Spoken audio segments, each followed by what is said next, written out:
महाराज ठाकुर जी से चरण रज लेके गए। भगवान तो नाटकी है, नाटक कर रहे थे, और जैसे ही उसका पान किया चरण रज का, तो भगवान का जो उदर पीड़ा हो रही थी वह दूर हो गई।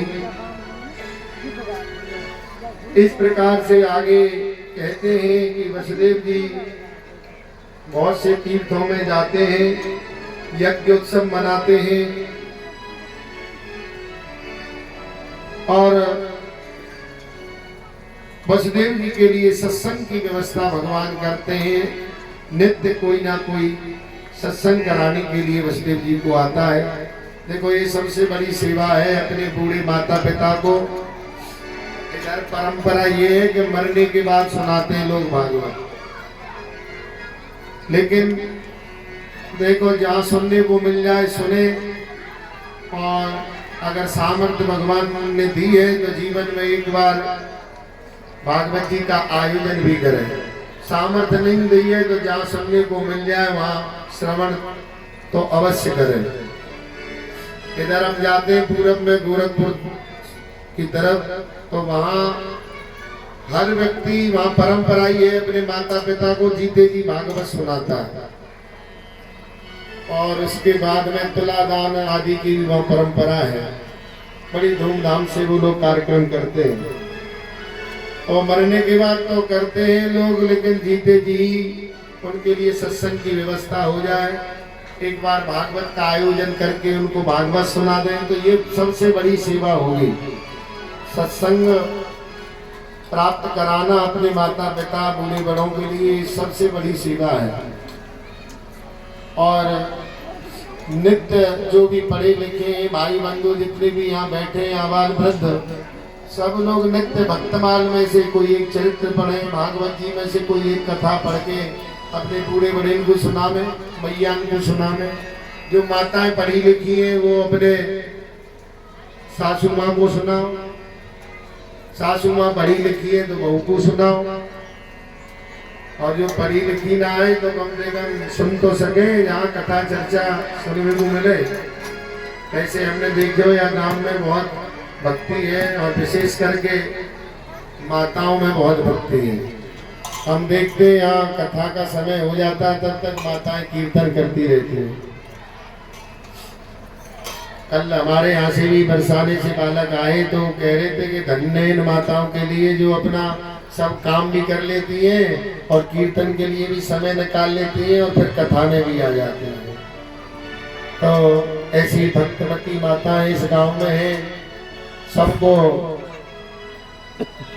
व्यास गद्दी में बैठने के नाते हम कथा सुना रहे हैं, लेकिन हम सब आप जितनी भी भक्तवती माताएं बैठी हैं सबके चरणों में हम हमारा प्रणाम आप सब माता स्वीकार करें।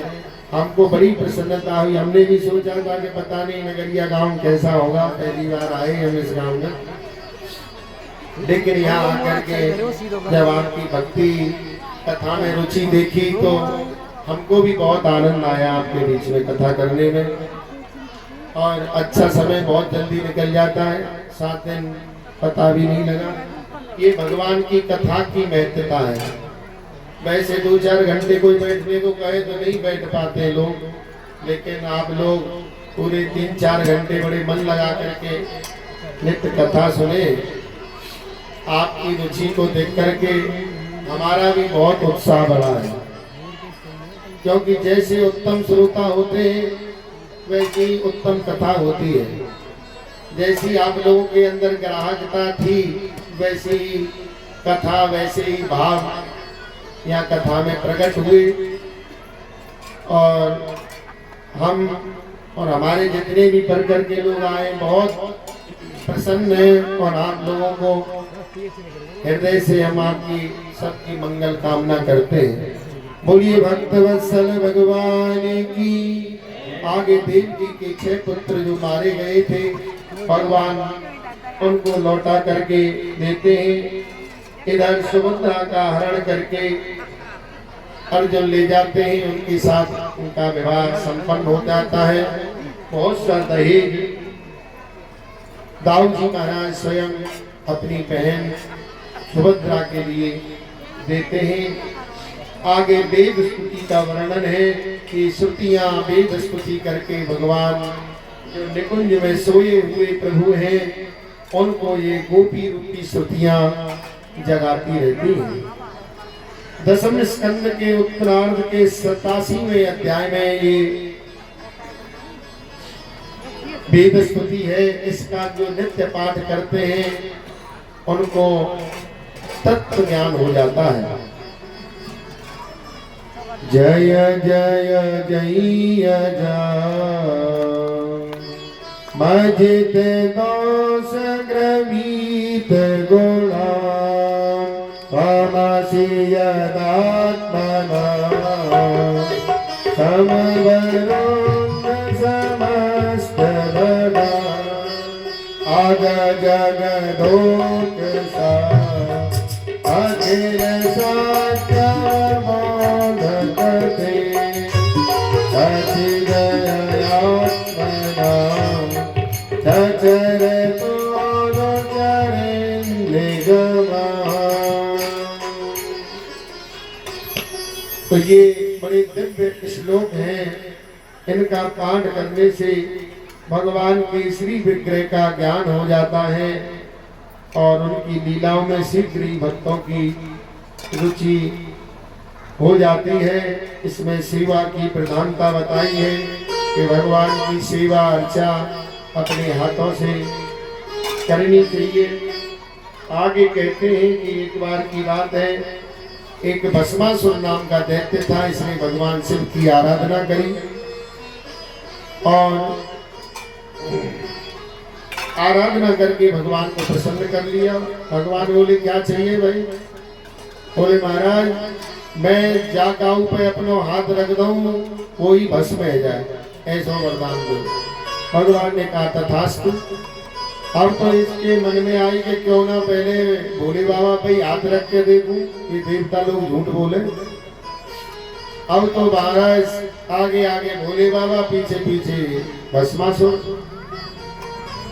त्रिलोकी में भागे महाराज चारों तरफ। भगवान विष्णु एक बाल रूप बना करके इनके पास प्रकट हो गए और कहा कि तुम इस प्रकार से भोले बाबा के पीछे क्यों भाग रहे हो? बोले देखो हम पार्वती जी को प्राप्त करना चाहते हैं और इनको समाप्त कर देंगे और पार्वती जी को ले जाएंगे। दुष्टों की तो ऐसी बुद्धि होती है। उनसे ही वरदान मिला और उन पर ही प्रहार करने लग गया। दुष्ट बुद्धि। अब तो भगवान बोले कि देखो तुमको पार्वती जी तो चाहिए। पार्वती जी भोले बाबा के साथ में इसलिए रहती हैं कि भोले बाबा तांडव नृत्य बहुत बढ़िया करते हैं, तो वो नृत्य कला हम तुमको सिखा देते हैं तो अपने आप ही पार्वती जी तुम्हारे साथ रहने लग जाएंगे। बोले अच्छा सिखाओ। सिखाने लगे भगवान। कभी इधर हाथ करे कभी इधर करे और अंत में ऐसे करके अपना हाथ सिर पे रखा, एक कमर पे रखा। इसने समझा ये भी कोई नाचने की कला है। उसने भी ऐसे अपना हाथ रखा महाराज तो भस्मताम गता, स्वयं ही अपने पाप से भस्म हो गया ये दुष्ट। बोलिए भोले शंकर भगवान की जय।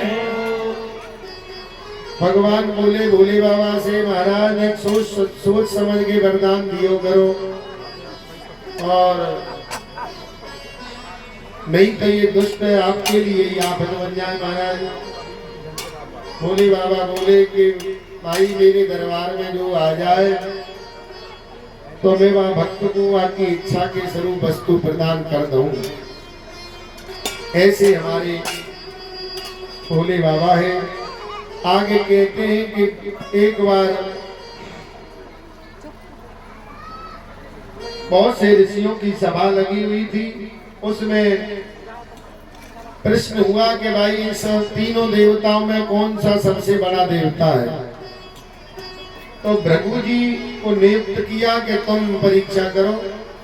तो भृगु जी गए महाराज सबसे पहले ब्रह्मा जी के पास और ब्रह्मा जी को बिना बताए ही पहुंच गए लेकिन ब्रह्मा जी ब्रह्म मद में अपने आसन से खड़े भी नहीं हुए, न प्रणाम किया, चले आए रहते। आगे फिर शंकर भगवान के पास गए तो भोले बाबा इनसे गले मिलने के लिए उद्यत हुए तो उनको डांट दिया, बोले हटो दूर, चिता की भस्म रवा के रखते हो, भूत प्रेतों के साथ में रहते हो, हमारे शरीर से स्पर्श मत करना, दूर हटो। भोले बाबा क्रोधित हो गए, महाराज अपना त्रिशूल लेके इनके पीछे दौड़े। इधर फिर भगवान विष्णु के धाम में पहुंचे भृगु जी महाराज, और जाकर के सीधे दौड़ के गए और एक पादप प्रहार किया भगवान की वक्षस्थल पर, एक लात मारी जोर से। और तो भगवान ने इनके चरण पकड़ लिए, बोले महाराज ये मेरा वक्षस्थल तो बड़ो कठोर है, आपके चरण तो कमल के समान कोमल है, कहीं आपके चोट तो नहीं आ गई। अब तो प्रभु जी ने निर्णय कर दियो कि जो जितना बड़ो दयावान है वो उतना ही बड़ो है। तो सिद्ध कर दिया कि त्रिदेवों में, तीनों देवताओं में भगवान विष्णु ही सबसे बड़े हैं। बोलिए भक्त वत्सल भगवान की जय। क्योंकि क्षमा धर्मा, क्षमा सत्यम, क्षमा दानम, क्षमा यशा, क्षमा स्वर्गस्य सोपानम इति वेद विदो विदो। जो जितना बड़ा क्षमाशील है वो उतना ही बड़ा है। इसलिए कभी किसी से कोई अपराध हो तो उसको क्षमा कर दो, उससे तुम छोटे नहीं होंगे और बड़प्पन तुमको मिलेगा। तो भगवान सबसे बड़े हैं।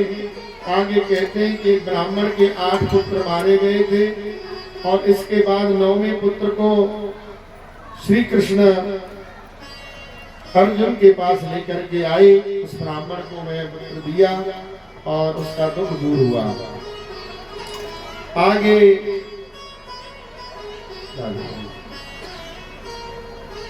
महिषी गीत गाया है जो कालिदास जी ने, इसी को आधार मान करके मेघदूतम नाम के महाकाव्य की रचना की है। इस प्रकार ये संक्षेप में आप दशम स्कंद की कथा श्रवण किए। आइए थोड़ी देर 1 मिनट हरि नाम लेते हुए हम एकादश और द्वादश स्कंद की कथा श्रवण करेंगे। हो जो भूला है मैंने तो तुझे सोचना था, तुझे राधे राधे राधे राधे बोलना था, तुझे राधे राधे राधे राधे बोलना था। जो भूला है जो भूला है मैंने तो तुझे सोचना था, तुझे राधे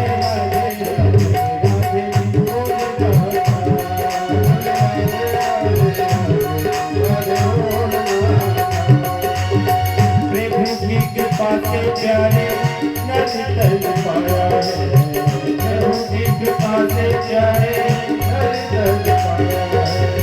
वो है भाग्यवान मैया जिसने तुझे जाया है, वो है भाग्यवान मैया जिसने तुझे जाया है।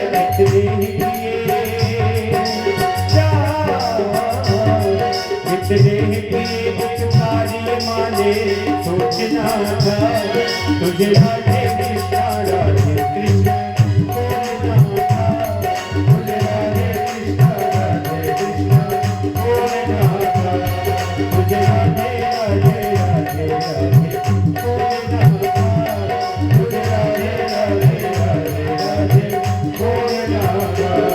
जो भूला है मैंने तो तुझे सोचना था, तुझे राधे राधे राधे राधे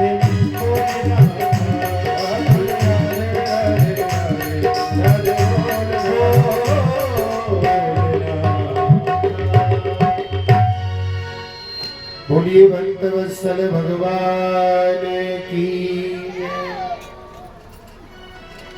घबराओ मत, आज अंतिम दिन है, थोड़ा बहुत 10-20 मिनट विलंब भी हो जाए तो चिंता मत करना। आज कथा भी आधा घंटा विलंब से शुरू हुई है, इसलिए ब्याज लगा के भुगतान किया जाएगा। आपने आधा घंटा लेट किया, हम 1 घंटा लेट छोड़ेंगे आज। कोई चिंता तो नहीं है माता? अरे वाह, बोलो वृंदावन बिहारी लाल की जय। तो एकादश स्कंद के पूर्व में ही वर्णन करते हैं कि भगवान श्री कृष्ण ने बलराम जी और अन्य कौरव पांडवों में भी शीघ्र मारकाट मचाने वाला अत्यंत प्रबल कलह उत्पन्न करके पृथ्वी का भार उतार दिया। कहते हैं भगवान बोले कि ये यदुवंश मेरे आश्रित है और ये लोग मदमस्त हो रहे हैं, हाथी के समान घोड़े जनबल धनबल विशाल वैभव के कारण ये उच्छृंखलता को प्राप्त हो रहे हैं, इनका मद बढ़ गया है, इसलिए इनके वंश का संहार कराना ये आवश्यक है।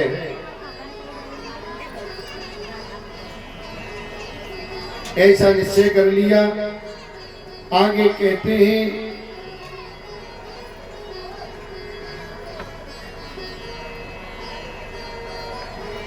कि महाराज परीक्षित ने पूछा, महाराज ये यदुवंशी तो सब भगवान के अनुयायी थे, फिर इन्होंने ऐसा क्या अपराध कर दिया जिसके कारण इनके पूरे कुल का नाश हो गया। बोले एक बार की बात है, जामवती नंदन सांब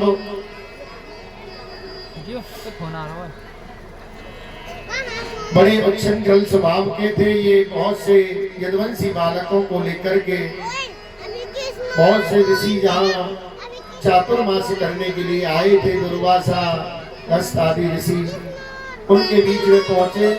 बहुत से कपड़ों को लपेट लिया इसने झूठे ही और परीक्षा करने के लिए पहुंचे। महाराज ये बताओ इसके गर्भ से लड़का होगी कि लड़की? लेकिन वो तो वेदवादी ऋषि थे, जान गए। कहा कि अरे बताओ तुम कृष्ण के पुत्र हो करके और इस प्रकार से उच्छृंखलता करते हो, साधु ब्राह्मणों का तिरस्कार करते हो, जाओ न लड़का होगा न लड़की, इससे मूसल पैदा होगा जिससे तुम्हारे पूरे कुल का नाश हो जाएगा। श्राप लग गया। सब यदुवंशी चिंतित हो गए। अब तो भागे कपड़े अपने खोल करके सीधे उग्रसेन महाराज के पास। कहा महाराज इस प्रकार से हमको श्राप लगा है। उग्रसेन महाराज ने कहा देखो ना रहेगा बांस और ना रहेगी बांसुरी, इसलिए ऐसा करो उस मूसल को तुम घिस करके चंदन की तरह और समुद्र में फेंकवा दो। वैसा ही किया। सेवकों ने छोटा सा टुकड़ा बचा, उसको वैसे ही फेंक दिया। उस टुकड़े को मछली ने निगल लिया। जाकू प्रभु दारुण दुख देई, ताकि मत पहले हर लेई। जिसका समय खराब आता है ना, उसकी बुद्धि भ्रमित हो जाती है, काम नहीं करती।